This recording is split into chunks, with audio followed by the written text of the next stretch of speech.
နံပါတ်3အနေနဲ့早မင်္ဂလာနံနက်ခင်းမှာ早ဆိုတာကိုဝါကြလေး3ခုသုံးပြပေးမယ်早上好မင်္ဂလာနံနက်ခင်းမှာဝါကြဒုတိယတစ်ခုက你来的真早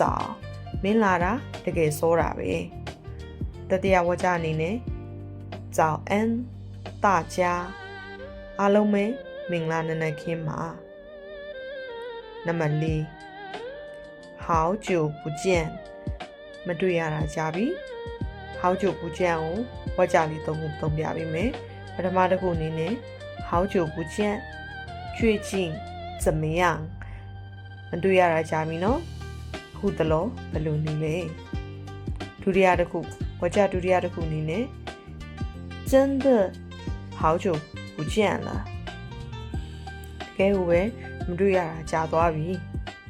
တတိယဝါကြကတော့好久不见你变漂亮了မတွေ့ရတာကြာပြီမင်းပိုလှလာတာပဲ